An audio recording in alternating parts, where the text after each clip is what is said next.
देखो यहाँ पे जो इसका बहुपद का जो व्यापक रूप है उस रूप में जो है ये जो है सवाल नहीं दिया हुआ है। सबसे पहले देखो हम लोग जानते हैं कि बहुपद का जो व्यापक रूप होता है ना पी एक्स बराबर वो होता है ए एक्स स्क्वायर प्लस का बी एक्स प्लस सी बराबर 0 होता है, जो कि इस रूप में ये है नहीं है। सबसे पहले इसको इस रूप में लाएंगे यहाँ पे, तो ये पे यहाँ पे रूप में लाने के लिए जो है इसको लिखना पड़ेगा 5x स्क्वायर, यहाँ पे माइनस में 8x लिखेंगे, उसके बाद माइनस में 4 बराबर 0। उसके बाद इसको हल करेंगे और हल करने के लिए क्या करते हैं हम लोग तो गुना करेंगे। तो यहाँ पे जो है 5 के 20 हो गए, ये दोनों 5 के 20 को इस प्रकार तोड़ते हैं यहाँ पे बगल में इसका जो है गुणनखंड। अब हज गुणनखंड करते हैं। देखो यहाँ पे 2 से लगाएंगे 10 होगा, उसके बाद 2 से लगाएंगे तो 5 होगा। तो किस प्रकार लिखें कि ये गुना करने पर 20 आए, जोड़ने घटाने पर माइनस का 8 आए। तो करेंगे कि यहाँ पे 5x स्क्वायर है, ठीक है, ये ऐसे जो है देखो 5 दूनी के 10 है तो माइनस का 10x लिख लेते हैं और प्लस का 2x लिख लेते हैं। यहाँ पे 2 था, प्लस का 2x लिख लेते हैं। माइनस का 4 बराबर क्या होगा 0 होगा। कुछ किए यहाँ पे नहीं, पहले ये दोनों को गुना किए तो 20 पूरा है, 20 का अभाज्य गुणनखंड किए तो इस प्रकार यहाँ पे 2 2 5 निकला है। तो यहाँ पे इसको 5 स्क्वायर को सेम टू सेम लिख दिए हैं। उसके बाद यहाँ पे क्या किए हैं, इसको इस प्रकार लिखना है गुना करने पे ये 20 आ जाए, जोड़ने घटाने पे माइनस के 8x हो जाए। उसके लिए हम जो है इसको गुना किए, ये दोनों गुना किए तो 5 दूनी के 10 हुआ, माइनस में 10x लिख लिए हैं और प्लस में 2x लिख लिए। तो घटाएंगे तो माइनस का 8x हो जाता है, यहाँ पर जोड़ेंगे तो यहाँ घटाएंगे तो माइनस का 8x हो जाता है। गुना करने पर 10 दूनी के 20 हो जाता है, ये सही है। अब उसके बाद क्या करेंगे, कॉमन लेंगे। ये दोनों में देखेंगे क्या कॉमन आ रहा है, तो ये दोनों में जो है 5x कॉमन आ रहा है।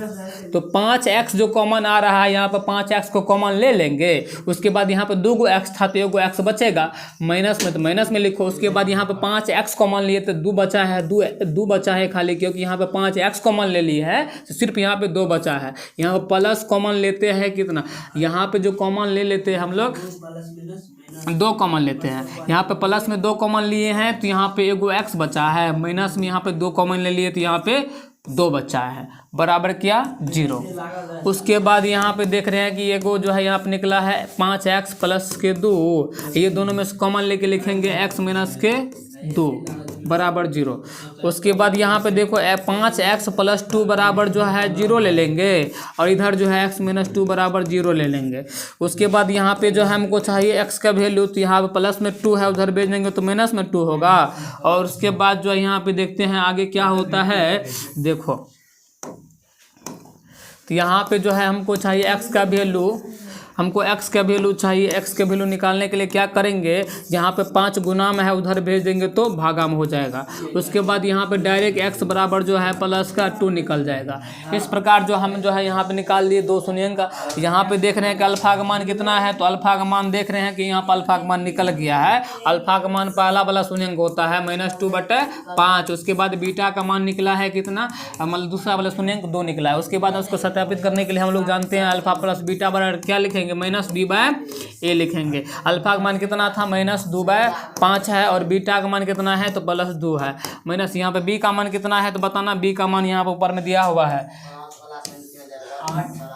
b का मान जो है दिया हुआ है यहाँ पे, देखो यहाँ पे b का मान -8 है, a का मान 5 है और c का मान 4 है। तो आ जाओ यहाँ पे लिखते हैं।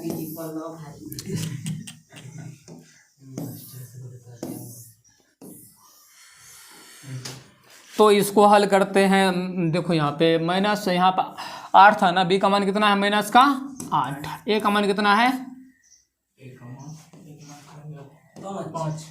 a का मान 5 है 5।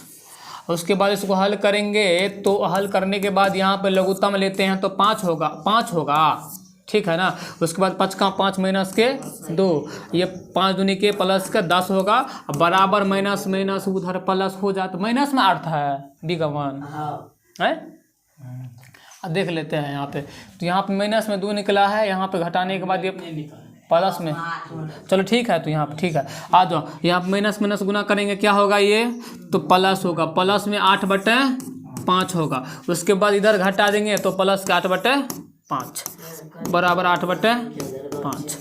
इस प्रकार बन गया, सत्यापित हो गया, क्योंकि 10 में से 2 घटाएंगे तो कितना बचेगा, 8 बचेगा। 8/5 बराबर 8/5 सत्यापित हो गया है। उसके बाद यहाँ पे देखो, इसके बाद अल्फा इंटू बीटा का मान यहाँ पे सत्यापित करने के लिए है, यहाँ पे अल्फा इंटू बीटा का मान निकालेंगे बगल में, तो अल्फा इंटू बीटा का मान जो है यहाँ पे जो है हम दर्शा देते हैं। अल्फा इंटू बीटा बराबर क्या होता है, तो होता है C/A होता है। और अल्फा का मान हम देख लिया कितना निकला था, अल्फा का मान निकला है -2/5, ठीक है ना, गुना बीटा का मान निकला है 2, और C का मान कितना है, तो C का मान 4 है, A का मान कितना है, 1 मान 5 है।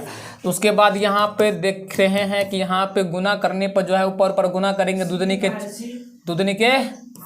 4 होगा। यहाँ बढ़िया देखो, C का मान -4 है ना, हाँ C का मान -4 है, A का मान +5 है, तो ये दूधनी के 4/5 -4/5 मतलब बराबर हो गया, तो मतलब सत्यापित हो गया,